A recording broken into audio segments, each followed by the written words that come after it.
Hello বন্ধুরা, আপনাকে ধর্মই মূল অধর্ম চ্যানেলে স্বাগতম। আজ আমি একটি বৈজ্ঞানিক অনুসন্ধান করব যে সমাজে ঘটে যাওয়া নির্দিষ্ট কিছু ঘটনা, যেমন ঈশ্বর, আল্লাহ ও গডকে কেন্দ্র করে পূজাপাঠ, নামাজ বা প্রার্থনা করা সমাজের জন্য কতটুকু উপযুক্ত এবং এর কোনো বৈজ্ঞানিক কারণ আছে কি নেই। সাধারণত আপনি দেখে থাকবেন যে সকল ইঞ্জিনিয়ার, অধ্যাপক এবং ডাক্তার যারা বিজ্ঞান নিয়ে পড়াশোনা করেছেন তাদের প্রতিনিয়ত পূজাপাঠ, নামাজ এবং প্রার্থনা করতে দেখা যায়।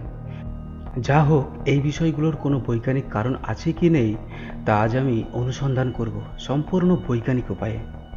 উদাহরণস্বরূপ, আপনি নিশ্চয়ই দেখেছেন যে অনেক ধর্মীয় আচার অনুষ্ঠানে, যেমন পূজার জন্য মন্দিরে যাওয়া এবং সেখানে মন্ত্রপাঠ করা, আবার আপনি দেখেছেন যে লোকেরা প্রায়শই প্রতি শুক্রবার নামাজ পড়তে, এবং আপনি এটিও দেখেছেন যে শনিবার বা রবিবার গির্জায় গিয়ে সেখানে প্রার্থনা করতে। পাবলিক প্রায়ই সেখানে যায় এবং এই মত অনুশীলন করে থাকে, এবং সেখানে কেউ সংস্কৃত মন্ত্র উচ্চারণ করে, কেউ আরবি শব্দে আয়াত পড়ে, আবার কেউ ইংরেজিতে প্রেয়ার করে থাকে। তবে তাদের কথা কি ঈশ্বর, আল্লাহ বা গডের কাছে পৌঁছায় কি পৌঁছায় না, এটি বোঝার জন্য আপনাকে কমিউনিকেশন সিস্টেম বুঝতে হবে, অর্থাৎ কমিউনিকেশন কিভাবে কাজ করে। মূলত কমিউনিকেশন দুই ধরনের। একটি হলো তারযুক্ত। আপনি হয়তো দেখেছেন বাড়ির ল্যান্ডলাইন ফোনটি তারের মাধ্যমে অন্য ব্যবহারকারীর সাথে সংযুক্ত থাকে। দ্বিতীয় হলো ওয়্যারলেস কমিউনিকেশন, অর্থাৎ এটি তারের দ্বারা সংযুক্ত নয়, বরং সিগন্যালের মাধ্যমে সংকেত প্রেরণ করা হয়, তারপর এটি অন্য ব্যবহারের কাছে পৌঁছে যায়, যেমন সেলফোন। এখন এখান থেকে আপনি একটি ধারণা পেতে পারেন যে নামাজ বা মন্ত্রপাঠ বা প্রার্থনায় ব্যবহৃত সিস্টেমটি মূলত বেতার সিস্টেম, কারণ এখানকার যে পাবলিক কমিউনিকেশন ও তাদের তথাকথিত ঈশ্বরের সাথে তাদের কোনো সংযোগ নেই।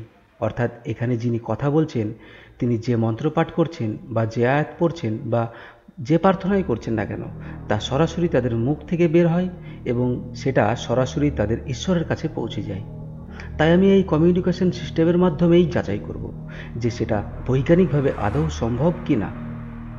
সাধারণত ওয়্যারলেস যোগাযোগ স্থাপনের জন্য দুটি প্রয়োজনীয়তা রয়েছে। প্রথম প্রয়োজন হলো ফিজিক্যাল মেসেজ এবং দ্বিতীয় প্রয়োজন হলো ট্রান্সমিটার বা রিসিভার ডিভাইস। ফিজিক্যাল মেসেজ বলতে যা বোঝায় তা হলো কোনো একজন মানুষ সে যখন কিছু বলে তখন সেখান থেকে একটি ফ্রিকোয়েন্সি তৈরি হয়। এই একই ফ্রিকোয়েন্সি অন্য ব্যক্তির কানে কম্পন তৈরি করে এবং এই বিভিন্ন ফ্রিকোয়েন্সির বিভিন্ন কম্পনের কারণে আমরা অনুভব করি যে সে এ বলছে, সে বি বলছে, সে ক বলছে, সে খ বলছে। অর্থাৎ বিভিন্ন শব্দের ফিলিংস মূলত ফ্রিকোয়েন্সির কম্পনের কারণে হয়, তবেই আমরা অন্যের ভাষা বুঝতে বা শুনতে সক্ষম হই। কিন্তু যাকে আমরা ফিজিক্যাল বলি তার কিছু সীমাবদ্ধতা আছে। আপনি দেখতে পাবেন যে দূরত্ব বাড়ার সাথে সাথে এই ফ্রিকোয়েন্সির শক্তি হ্রাস পায়, অর্থাৎ 10 মিটার পরে এর শক্তি কিছুটা হ্রাস পাবে, 100 মিটার পরে এটি আরও হ্রাস পাবে এবং হতে পারে যে 200 মিটার পরে এটা সম্পূর্ণরূপে বিলুপ্ত হয়ে যাবে। অতএব 100 বা 200 মিটার দূরে দাঁড়িয়ে থাকা ব্যক্তি এই ধ্বনিটি একদমই শুনতে পাবে না, কারণ এটি তার কানে সেই কম্পন তৈরি করতেই সক্ষম হবে না। মূলত এটি ঘটে তার কারণ আশেপাশের বিল্ডিং, গাছপালা, পাহাড়, পরিবেশ এই সমস্ত সংকেতগুলিকে শোষণ করে ফেলে, আর সেই কারণেই এর শক্তি হ্রাস পায়। সে কারণে আপনি দেখবেন যে আমরা যা কিছুই বলি না কেন, সে ব্যক্তি যদি 100 বা 200 কিংবা 300 মিটার দূরে দাঁড়িয়ে থাকে তবে সে তা শুনতে পাবে না। তাহলে একবার ভেবে দেখুন, যখন কেউ মন্ত্রপাঠ করছেন, নামাজ পড়ছেন বা প্রার্থনা করছেন, তখন তার কথা কত দূর যাবে? সর্বোচ্চ 300 মিটার, ধরে নিলাম 500 মিটার। যদি তা আধা কিলোমিটারেরও পৌঁছায় তবে কল্পনা করুন, তবে কি আপনার তথাকথিত গড, আল্লাহ বা ঈশ্বর আধা কিলোমিটার দূরে দাঁড়িয়ে আপনার কথা শুনছেন? আজকাল তো আবার লাউড স্পিকার ব্যবহার হচ্ছে, মানে বিজ্ঞানের উপকরণ, যাতে তাদের বার্তা আরও ছড়িয়ে দেওয়া যায়। সুতরাং এখন এখান থেকে একটি বিষয় পরিষ্কার যে তথাকথিত গড, ঈশ্বর বা আল্লাহ আপনার কথা মোটেও শুনছেন না। অর্থাৎ আপনি যে মন্ত্রপাঠ করছেন বা নামাজ পড়ছেন বা প্রার্থনা করছেন তিনি মোটেও শুনছেন না, কারণ আপনার কথা আধা কিলোমিটার দূরেও পৌঁছাচ্ছে না। উল্টে আপনারা লাউড স্পিকার ইত্যাদি ব্যবহার করে শব্দ দূষণের মাত্রা আরও বাড়াচ্ছেন। আরও একটা দিক নিয়ে কথা বলি।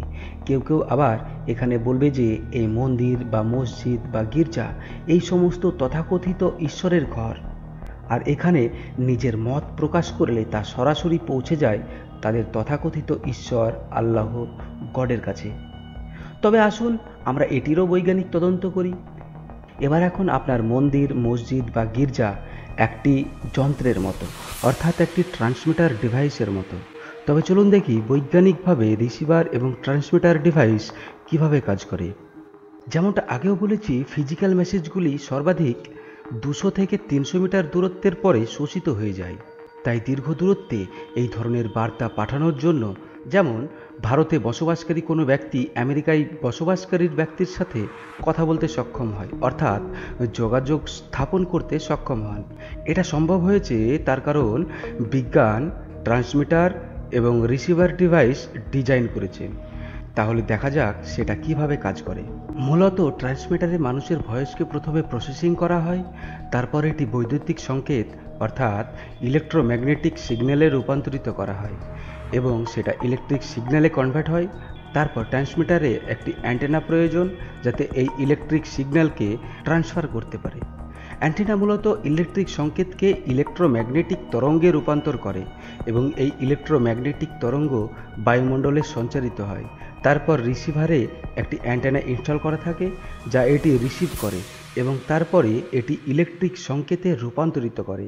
সেটাতে আরও কিছু প্রসেসিং ঘটে যাকে রিসিভার বলা হয় এবং সমস্ত প্রসেসিংয়ের পর আপনি আবার প্রকৃত বার্তাটি পাবেন যা আপনি শোনেন।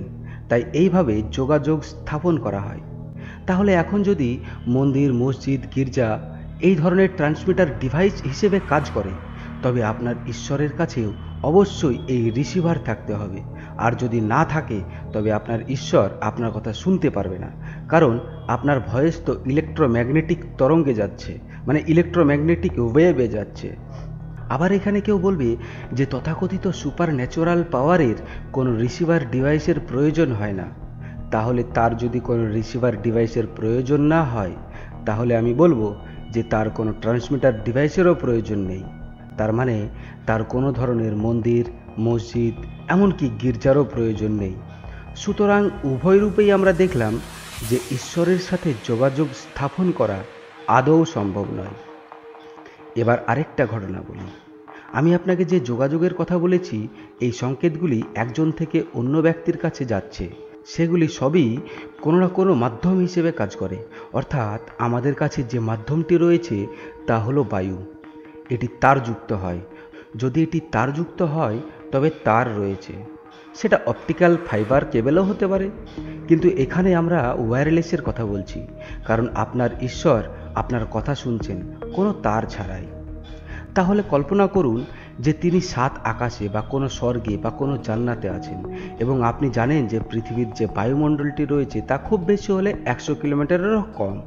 এমনকি আপনি যদি হিমালয় পর্বতে গেলে সেখানে দেখবেন 8 থেকে 9 কিলোমিটার ওপরে গেলে আপনার শ্বাস নিতে অসুবিধা শুরু হবে। তাহলে একবার ভাবুন 100 কিলোমিটার দূর বাতাসের অবস্থা কেমন হবে।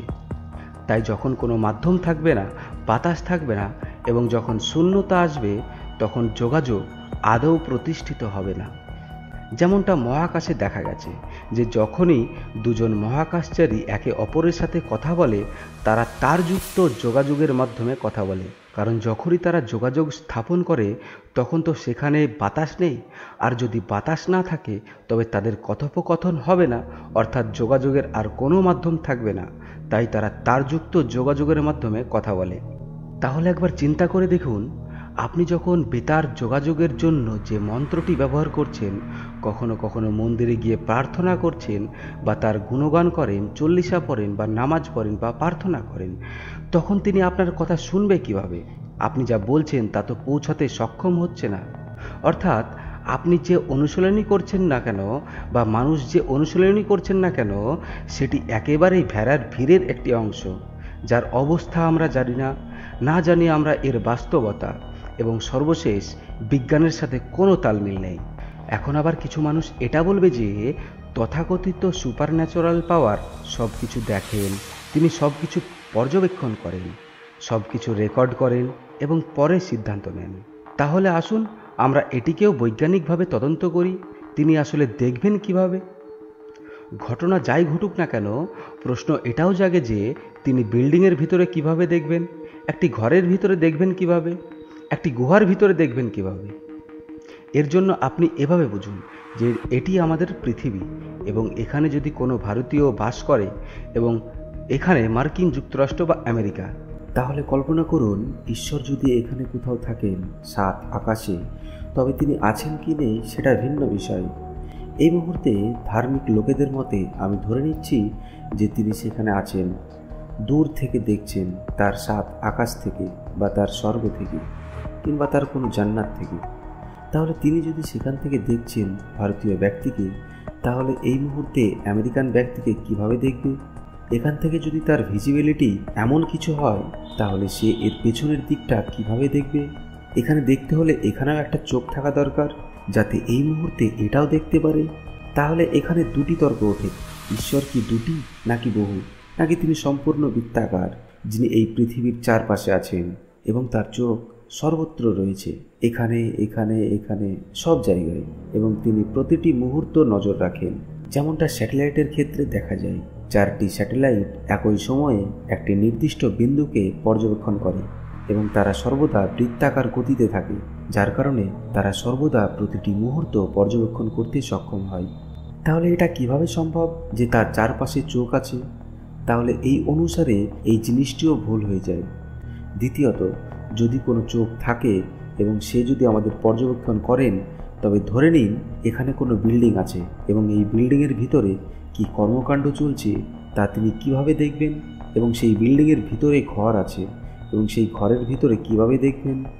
তৃতীয়ত, একটি বিষয় এও আসে যে যদি একাধিক কর্মকাণ্ড ঘটছে, সেখানে এত মানুষ, কোটি কোটি মানুষ এবং এত জীবজন্তু প্রাণী, কোটি কোটি প্রজাতি, তাহলে তিনি কিভাবে প্রতিটি মুহূর্ত সব কিছুকে মাপ করছেন এবং সবশেষে তিনি কিভাবে সব কিছু রেকর্ড করছেন আর বলছেন মৃত্যুর পর বিচার করবেন?